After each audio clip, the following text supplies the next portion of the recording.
శ్రీ గురుభ్యో నమ. గురుర్బ్రహ్మ గురుర్విష్ణు గురుర్దేవో మహేశ్వర గురుసాక్షాత్ పరం బ్రహ్మ తస్మై శ్రీ గురవే నమ. అస్మద్గురుచరణ పాదారవిందాభ్యాం నమ. నిన్నటి మన మహాభారత ప్రస్థానంలో ధృతరాష్ట్రుడు సంజయుని యొక్క సంభాషణమంతా కూడా విన్న ధృతరాష్ట్రుడు మిక్కిలి బాధపడుతున్నాడు. అంటే తన యొక్క పుత్రులు చేసినటువంటి దుర్మార్గానికి ప్రతిక్రియగా రేపు 13 సంవత్సరాలు దాటిన తర్వాత పాండవులు క్రోధంతో వచ్చి యుద్ధం చేసి వీళ్ళని సంహరిస్తారు అనేటువంటి భయంతో బ్రతుకుతున్నాడు. క్షణం కూడా నిద్ర లేకుండా ఆ విషయాలనే గుర్తు తెచ్చుకుంటూ చాలా బాధపడుతున్నాడు. అంతేకాని తన యొక్క పుత్రుల్ని సన్మార్గంలో నడపలేకపోయాడు. అక్కడ అసహాయుడయ్యాడు, అసమర్థుడయ్యాడు. దానితోటి ఈ వైరం అనేటువంటిది అట్లా కొనసాగుతూ ఉంటుంది. దీనివలన వచ్చేటువంటి ఉపద్రవం ఇటువంటిది అనే విషయం తెలుసుకున్నాడు. అట్లాగే సంజయుడిని కూడా ఏం జరుగుతుంది అనేది సంజయుడు కూడా అదే విషయాన్ని ధృవీకరించాడు. దాంతో చాలా బాధపడుతున్నటువంటి వాడై ఉంటూ ఉండగా ఆ పాండవులు అరణ్యంలో చక్కగా తనతో కలిసి వచ్చినటువంటి 10,000 మంది బ్రాహ్మణులకి నిత్యము కూడా అన్న సమారాధన చేస్తూ హాయిగా అలా గడుపుతున్నారు కాలాన్ని. అర్జునుడు ఆ దివ్యాస్త్రములు సంపాదించడం కోసమని తపస్సు చేసుకోవడానికి వెళ్ళాడు. ఆ అర్జునుడు లేకుండా ఒక 5 సంవత్సరాల కాలాన్ని వాళ్ళు తమ యొక్క తపస్సుతోటి స్వాధ్యాయముతోటి చక్కగా అక్కడ ఉండేటువంటి బ్రాహ్మణులందరినీ సత్కరించడంతో చక్కటి దివ్యమైనటువంటి కథాశ్రవణములతోటి కాలం గడిపారు. అలా గడుపుతున్న సందర్భంలో ఈ వృత్తాంతాలన్నీ కూడా జనమేజయుడికి వైశంపాయనుడు చెబుతున్నాడు. ఆ చెబుతున్నటువంటి సందర్భంలో వైశంపాయనుడు అంటున్నాడు, తేషాం తచ్చరితం శ్రుత్వా మనుష్యాతీతమద్భుతం చింతాశోక పరీతాత్మా మన్యునా అభిపరిప్లుతః దీర్ఘముష్ణంచ నిస్వస్య ధృతరాష్ట్రో అంబికాసుతః అబ్రవీత్ సంజయం సూతం ఆమంత్ర్య పురుషర్షభ. వాళ్ళ యొక్క ఆ చరిత్రమంతా కూడా గొప్పదైనటువంటి మానవులకి పొందదగనటువంటిది, మనుష్యాతీతమైనటువంటి అద్భుతమైనటువంటి వాళ్ళ యొక్క వృత్తాంతమంతా తెలుసుకున్నటువంటి వాడై చాలా ఖేద మనస్కుడైనటువంటి వాడై కోపంతో కూడా కూడినటువంటి వాడైనటువంటి ధృతరాష్ట్రుడు ఆ సంజయుడితోటి అంటున్నాడు. ఏమంటున్నాడంటే, ఏంటి బాధపడుతున్నాడు, ఏం చేయాలో తెలవదు, తానేమీ చేయలేడు. తాను ఏం చెప్పినప్పటికీ తన పుత్రుడు ఆ దుర్యోధనుడు వినడు. అందువలన వ్యాకులమైనటువంటి మనస్సుతోటి, విచారంతో, కోపంతో వేడి నిట్టూర్పులు విడుస్తూ సంజయుడిని పిలిచి ఈ విధంగా అంటున్నాడు, నరాత్రవు నదివాసూత శాంతిం ప్రాప్నోమి వైక్షణం సంచిత్య దుర్నయం ఘోరం అతీతం జ్యోతజం హితత్. ఓ సంజయ, ఈ జోదం వలన కలిగినటువంటి ఘోరమైనటువంటి అన్యాయాన్ని గురించి ఆలోచిస్తుంటే రాత్రింబవళ్ళు ఒక్క క్షణం కూడా నాకు నిద్ర ఉండట్లేదయ్యా. అంతేకాదు నా మనస్సుకి అసలు శాంతి అనేటువంటిదే ఉండట్లేదు. తేషాం అసహ్య వీర్యాణం శౌర్యం ధైర్యం ధృతిం పరాం అన్యోన్యం అనురాగంచ భ్రాతృణాం అతిమానుషం. ఆ పాండవుల యొక్క పరాక్రమం చాలా అత్యద్భుతమైనటువంటిది. ఎవరు కూడా ఎదుర్కోవడానికి శక్యం కానటువంటిది. అంతేకాకుండా ఎదుటి వాళ్ళు ఎవరు కూడా సహింపశక్యం కానటువంటిది. అటువంటి వాళ్ళ యొక్క ఆ శౌర్యము, ధైర్యము, ధృతి, వీటి గురించి ఒక్కసారి ఆలోచన చేసిన, గుర్తుకొచ్చినా కానీ చాలా బాధ కలుగుతోంది. మరీ ముఖ్యంగా ఏంటంటే, ఆ సోదరుల మధ్య ఉండేటువంటి అన్యోన్యానురాగం ఏదైతే ఉందో అది మానవాతీతమైనటువంటిది. ఆ అద్భుతమైనటువంటి వాళ్ళ యొక్క అనురాగము, వాళ్ళ యొక్క పరాక్రమము తలుచుకుంటుంటే నాకు అసలు శాంతి కలగట్లేదయ్యా. దేవపుత్రౌ మహాభాగో దేవరాజ సమద్యుతి నకుల సహదేవశ్చ పాండవౌ యుద్ధ దుర్మదౌ. ఆ అశ్విని దేవతల యొక్క కుమారులు మహాభాగులైనటువంటి దేవేంద్రుడితో సమానమైనటువంటి తేజస్సు కలిగినటువంటి ఆ నకుల సహదేవులు యుద్ధంలో ప్రచండులయ్యా. నువ్వు ఇంకో ధర్మరాజును ఆ భీమసేనుడును అర్జునుడు వాళ్ళని ప్రక్కన పెట్టు, వాళ్ళు మహాపరాక్రమవంతులే. కనీసం ఈ చివరి వాళ్ళు అనుకుంటే ఈ నకుల సేవదేవులు కూడా చాలా గొప్ప పరాక్రమవంతులు. దృఢాయుధౌ దూరపాతౌ యుద్ధే చ కృత నిశ్చయౌ శీఘ్రహస్తౌ దృఢక్రోధౌ నిత్యయుక్తౌ తరస్వినౌ. వాళ్ళు ఎటువంటి వాళ్ళంటే దృఢమైనటువంటి ఆయుధాలను ధరించేటువంటి వాళ్ళట. అంతేకాకుండా వాళ్ళలో ఉన్న గొప్పతనం ఏంటంటే అత్యంత దూరంలో ఉండేటువంటి లక్ష్యాన్ని కూడా ఛేదించగలరు.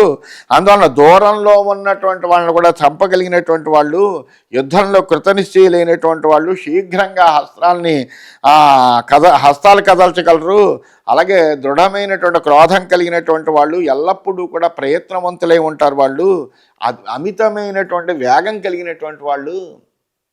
అటువంటి వాళ్ళని వాళ్ళ పరాక్రమం గురించి ఆలోచిస్తుంటేనే నాకు చాలా భయమేస్తుంది. అంత గొప్పవైనటువంటి వాళ్ళు.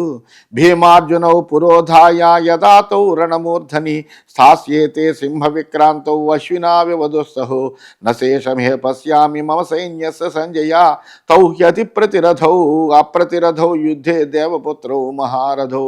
వాళ్ళిద్దరూ యుద్ధరంగంలో భీమార్జునులను ముందరుంచుకుని సింహాల్లా యుద్ధం చేస్తుంటే వాళ్ళని సహింపగలిగినటువంటి వాళ్ళు మా సైన్యంలో ఎవరున్నారయ్యా? మా సైన్యంలో ఒక్క వీరుడు కూడా మిగలడు, అందులో ఏమీ సందేహం లేదు.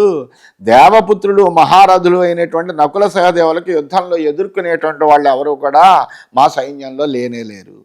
ద్రౌపద్యాస్తం పరిక్లేశం నక్షంస్యేతే త్వమర్షిణౌ వృష్ణయోధ మహేశ్వాసా పంచాలా వామహౌజస యుధి సత్యాభిసంధేన వాసుదేవేన రక్షితా ప్రదక్ష్యంతి రణే పార్థా పుత్రాణం మమ వాహినీం.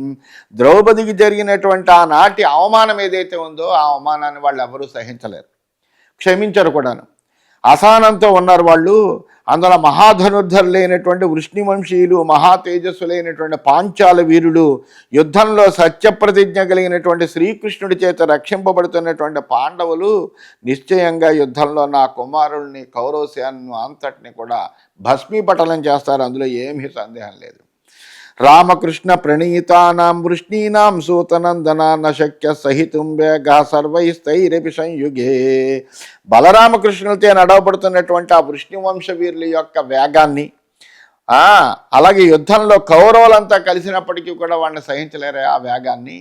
అంత గొప్పదైనటువంటి సైన్యం కూడా వాళ్ళది. అందువలన యుద్ధంలో ఏం జరుగుతుంది అనేటువంటిది జయాపజయాలు దైవాధీనాలు అంటారు, ఏమీ లేదు. ఇక్కడ అంతా కూడా ఏకపక్షంగానే ఉంది. ఇక్కడ జయం ఎవరిదో తెలిసిపోయింది, అపజయం ఎవరిదో కూడా తెలిసిపోతుంది. తేషాం మధ్యే మహేశ్వాస భీమో భీమ పరాక్రమ శైక్యయా వీరఘాతిన్యా గదయా విచరిష్యతి తథా గాంధీవ నిర్ఘోషం విస్ఫూర్జితమివాసనే గదావేగంచ భీమస్య నాలం సోఢుం నరాధిపాః. ఆ నకుల సహదేవుల యొక్క పరాక్రమాన్నే సహించగలిగేటువంటి సైనికులు ఎవరు మా దగ్గర లేరు. ఇంకా వాళ్ళలో మహాధనుర్ధరుడైనటువంటి భీమ పరాక్రముడైనటువంటి ఆ భీముడు వీరుల్ని సంహరించేటువంటి గదను ఎవడాప్ చేయగలడయ్యా? అతడు ఆకాశంలో ఆ గదను తిప్పుతూ యుద్ధంలో ప్రచండంగా విక్రమిస్తుంటే అతడిని నిగ్రహించగలిగేటువంటి వాడు ఎవడూ లేడు. అతడి యొక్క ఆ గదా వేగాన్ని, అట్లాగే వజ్రాయుధంగా ఘోషించేటువంటి ఆ గాంధీవ ధనుష్టంకారాన్ని, అర్జునుడి యొక్క గాంధీవం యొక్క ధనుష్టంకారాన్ని సహించగలిగినటువంటి వాళ్ళు కౌరవ రాజ్యంలో ఏ ఒక్క రాజు లేడయ్యా. తతోహం సుహృదాం వాచ దుర్యోధనవశానుగా స్మరణీయ స్మరిష్యామి మయా యాన కృత పురా. ఆ సమయంలో నేను దుర్యోధనుడి యొక్క అధీనంలో ఉన్నాను. అలాగే ముందు నా స్నేహితులందరూ చెప్పారు, ఇది ఎంత మాత్రం మంచిది కాదయ్యా, నువ్వు దుర్యోధనుడిని నిగ్రహించు అని అన్నారు. ఆ మాటలు కూడా నేను వినలేదు. ఇప్పుడు వాటిలన్నింటినీ కూడా గుర్తు చేసుకుంటున్నాను, బాధపడుతున్నాను, ప్రయోజనం ఉందయ్యా అన్న. అంటే ఆ మాటలన్నీ విన్నాడు సంజయుడు.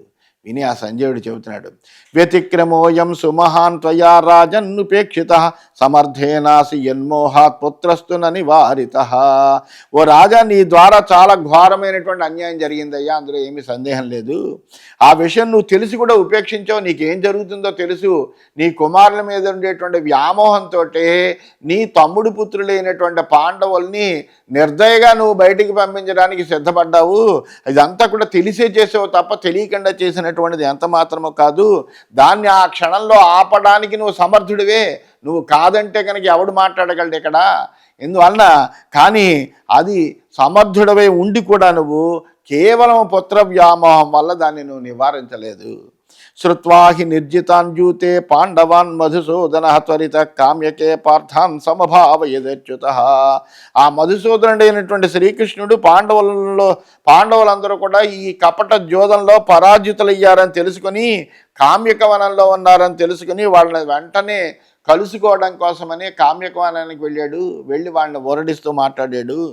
ద్రుపదస్య తథాపుత్రా దృష్టద్యుమ్న పురోగమా విరాటో దృష్టకేతుశ్చ కైకేయాశ్చ మహారథా. అంతేకాదు ఆ ద్రుపడి పుత్రుడైనటువంటి దృష్టద్యుమ్నాదులు, విరాటరాజు, దృష్టకేతువు, మహారథులైనటువంటి కేకేయి వీరులు కూడా పాండవుల్ని కలిశారు కామ్యకవనంలో.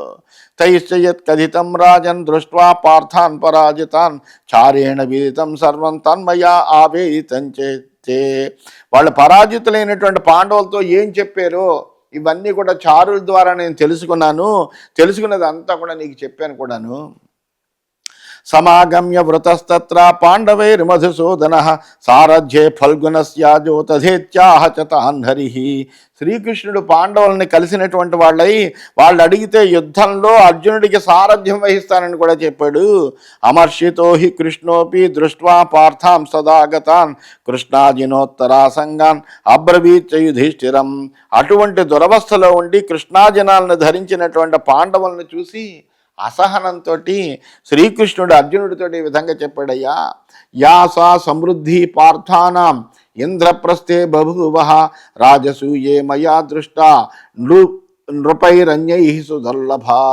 ఆ ఇంద్రప్రస్థంలో ఉన్నప్పుడు పాండవులు ఎంత సంపదని సంపాదించారో, వాళ్ళు జైత్రయాత్ర చేసి అమితమైనటువంటి ధనరాశుల్ని సంపాదించి అంతా కూడా ఆ యుధిష్ఠిరుడి యొక్క పాదాక్రాంతం చేశారు.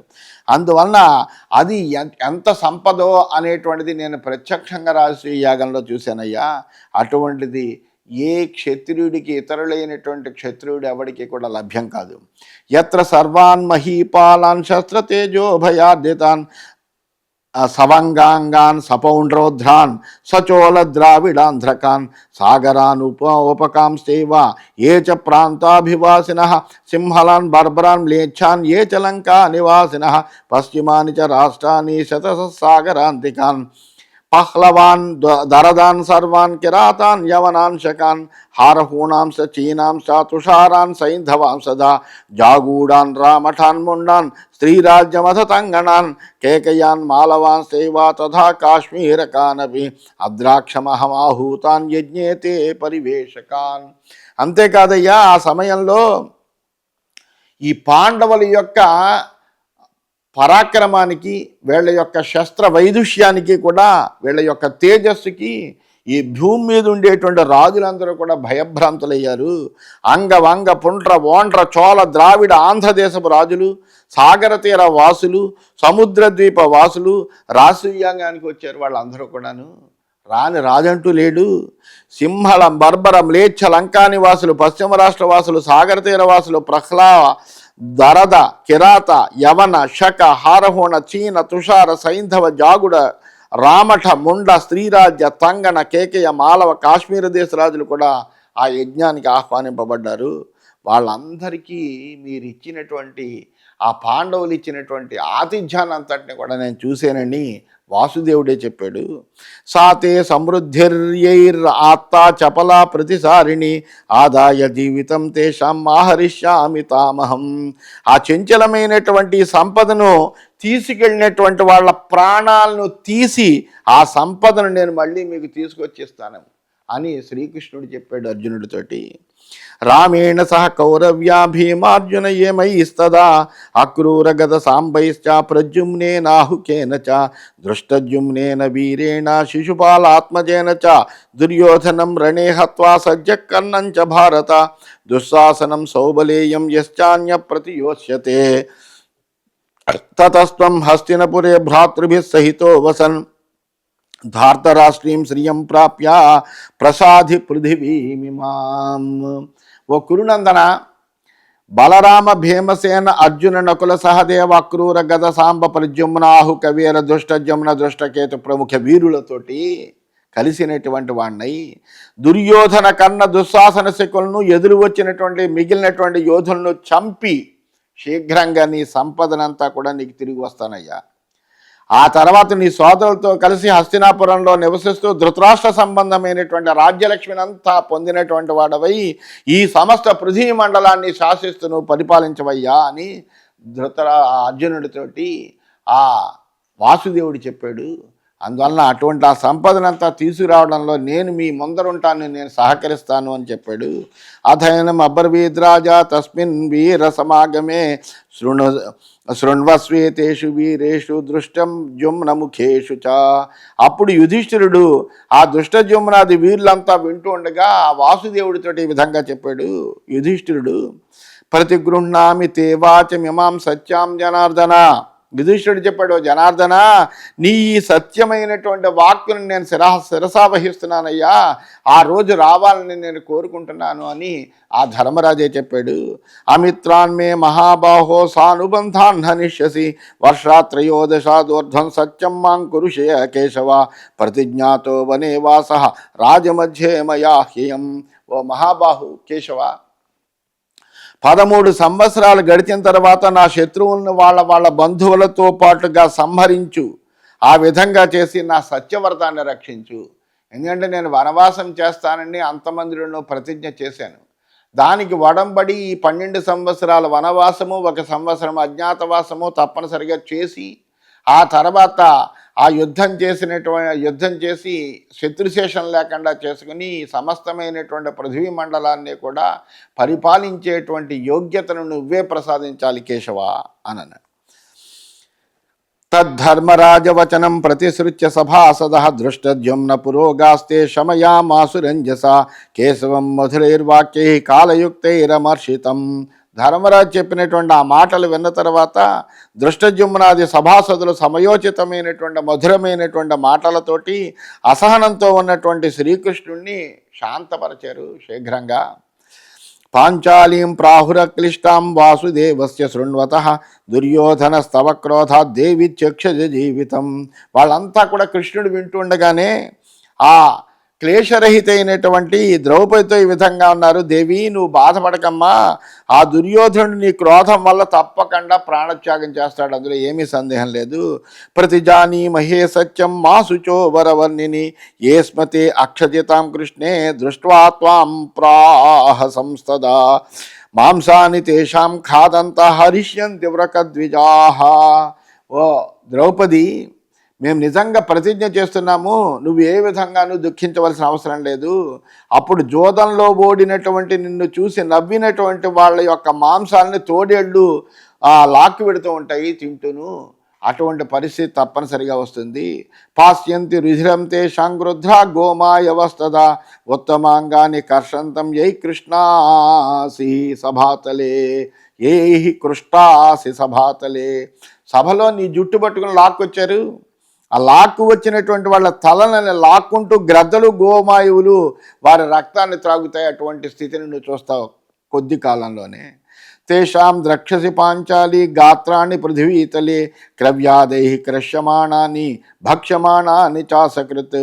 ఓ ద్రౌపది, వాళ్ళ యొక్క శవాలను మాంసం తినేటువంటి పశుపక్షాదులు మాటి మాటికి లాక్కుంటూ పీక్కుంటూ తినడం అనేటువంటిది నువ్వు చూస్తావు. పరిక్లిష్టాసి యైస్తత్ర యైశ్చాసి సముపేక్షిత తేషాముత్కృత శిరసాం భూమి పాశ్యతి శోణితం.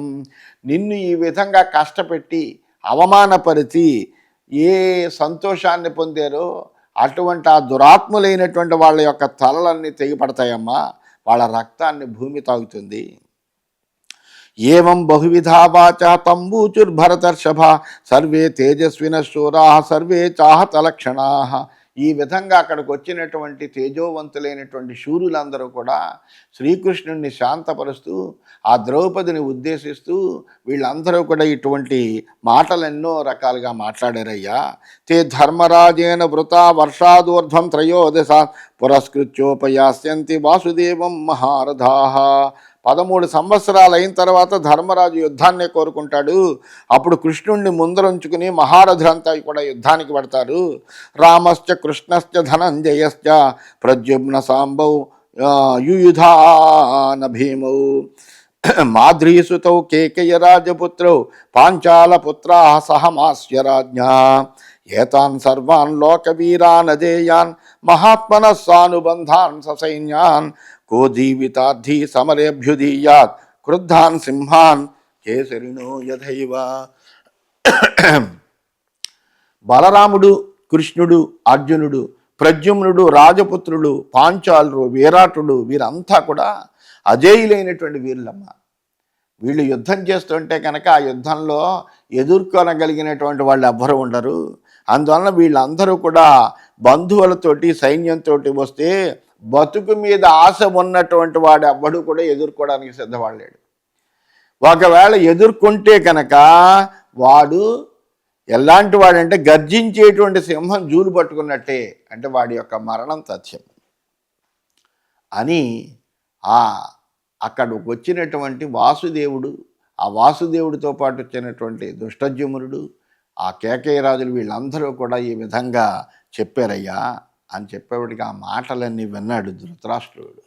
విన్న వెంటనే ధృతరాష్ట్రుడు అంటున్నాడు, యన్మాబ్రవీత్ విదురోద్యోతకాలే త్వం పాండవాన్ జేష్యసి చేన్నరేంద్ర ధ్రువం కురుణామయమంత కాలో మహాభయో భవితా శోణితౌఘః. ధృతరాష్ట్రుడు చెప్తున్నాడు, సంజయ ఈ విషయం నాకు పూర్వమే తెలుసయ్యా. ఇంత క్రితమే ఈ జోదానికి ముందరే, ఈ జోద క్రీడకి ఆహ్వానం పంపించేటువంటి సమయంలోనే విదురుడు ఈ విషయం చెప్పాడు. ఓ రాజా, నువ్వే కనుక జోదంలో కనుక నెగ్గితే అది కౌరవులకి అంత్యకాలమే, రక్తపుటేర్లు ప్రవహిస్తాయి, మహాయుద్ధం సంభవిస్తుంది, అందులో ఏ విధమైనటువంటి సందేహము లేదు అని విదురుడు నన్ను ఏనాడో హెచ్చరించాడయ్యా. మన్యే తథా తద్భవితేతి సూత యథాక్షత్త ప్రాహవచ పురామాం అసంశయం భవితా యుద్ధమేతత్ గతే కాలే పాండవానాం యథోక్తం. విదురుడు ఆనాడు అన్నటువంటి మాట జరిగి తీరేటట్టుగానే ఉంది. ఆనాడు చెబితే కూడా నేను లక్ష్య పెట్టలేదు విదురుడు చాలా చక్కగా చెప్పాడు విషయం అంతా కూడా, కళ్ళకు కట్టినట్టుగా చెప్పాడు జరగబోయేటువంటి విషయాలు. కానీ నేనేమీ లక్ష్య పెట్టలేదు. కానీ ఇప్పుడు ఆలోచిస్తుంటే కనుక తప్పనిసరిగా జరుగుతోంది అనేటువంటి విషయం తెలుస్తోంది. పాండవులు చెప్పినట్టుగా యుద్ధం రానే వస్తుంది, అందులో ఏ విధమైనటువంటి సందేహం లేదు. నా సంతానం అంతా కూడా యుద్ధంలో మరణిస్తుంది, అది కూడా సత్యమైనటువంటిదే అని ఆ ధృతరాష్ట్రుడు బాధపడుతూ అలాగ సంజయుడితో చెప్పేట. ఇది శ్రీమన్ మహాభారతే వనపర్వణి ఇంద్రలోకాభిగమన పర్వణి ధృతరాష్ట్ర విలాపే 51తమోధ్యాయః.